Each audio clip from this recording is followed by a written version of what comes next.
Celebration on Capitol Hill as Israeli President Isaac Herzog, nicknamed Bougie in Israel, and members of most members of Congress came together to honor the modern state of Israel's 75th year of existence. But as CNN's Hadass Gold reports for us now, it was impossible to ignore concerns about the health of Israel's democracy and its future. A historic speech by the Israeli President Isaac Herzog on Wednesday during a critical and tense juncture in Israeli-U.S. relations. President Joe Biden having called some members of Prime Minister Benjamin Netanyahu's government the most extremist in Israeli history, and calling on Netanyahu to pump the brakes on the massive judicial overhaul legislation that will completely change the Israeli Supreme Court.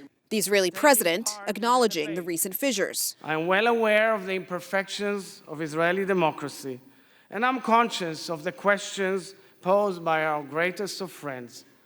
The momentous debate in Israel is painful and deeply unnerving because it highlights the cracks in the whole.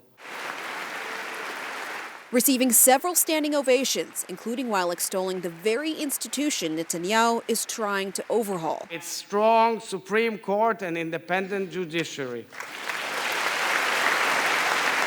Some empty seats, though, as progressive Democrats boycotted the address, including Congresswoman Pramila Jayapal, who recently caused controversy after calling Israel a racist state, later walking those remarks back, but still a no-show. Should the speaker not have invited him?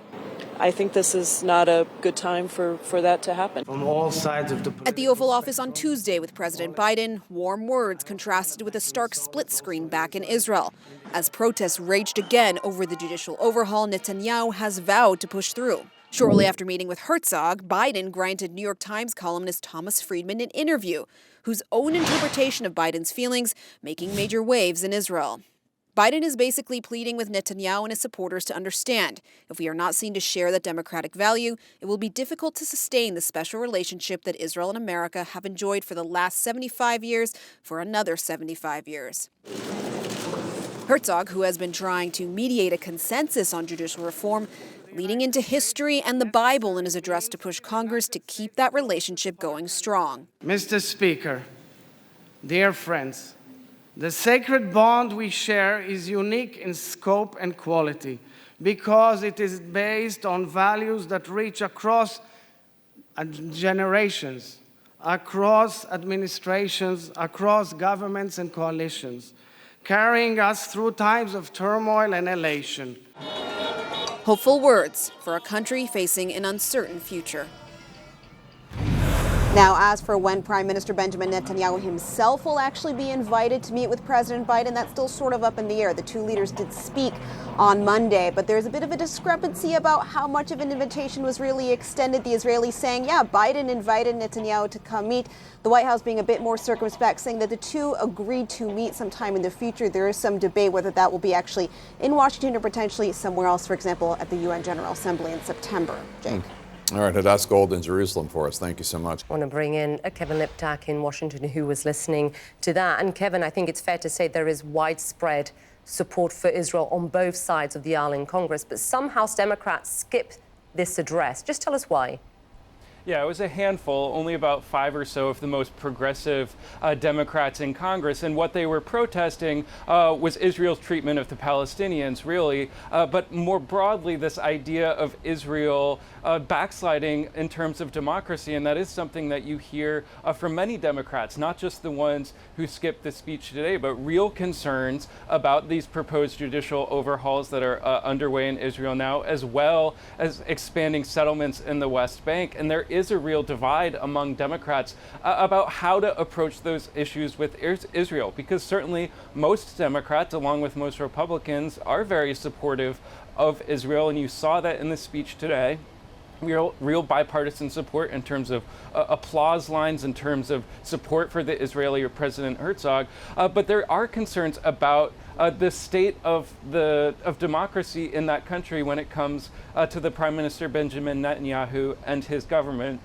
And so those lawmakers who skipped this speech today, I think really are trying to take a stand against what's happening on the ground there. Now, we should say it's not rare necessarily for lawmakers to boycott these speeches. And in fact, when Prime Minister Netanyahu spoke before Congress in 2015, 53 members of Congress boycotted that speech.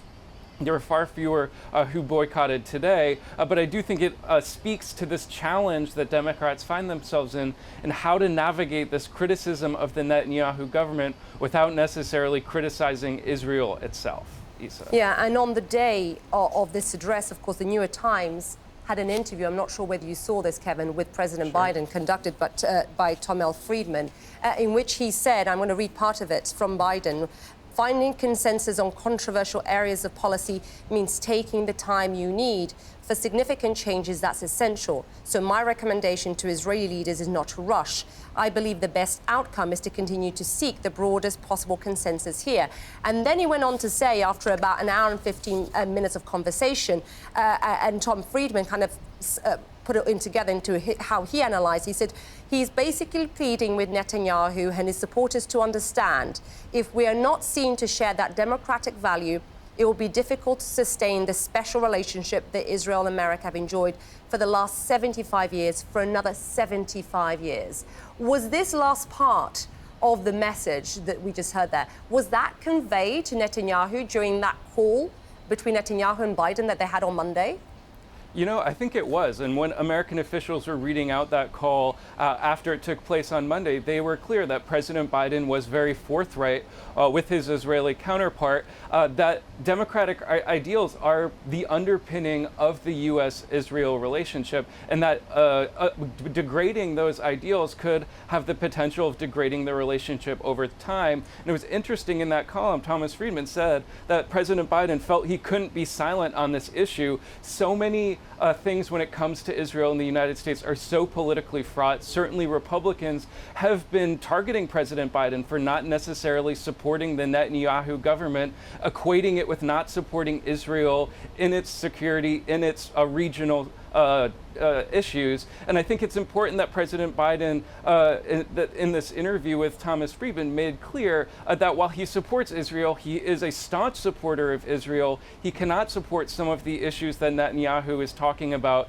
when it comes to this judicial overhaul. And certainly no one in the United States wants the relationship to degrade. It's a very important intelligence relationship, military relationship, in addition to the highly symbolic relationship with the world's only Jewish state. And so certainly President Biden walking a very fine line in that interview and in public when it comes to talking about these issues, talking about Israel, and talking about Prime Minister Benjamin Netanyahu, who he is expected to meet later this year. That will be a very important meeting for all of these issues to kind of come to a head, Isa. Later this year, but no date yet, right? So Kevin Liptak, appreciate it. Thanks very much, Kevin.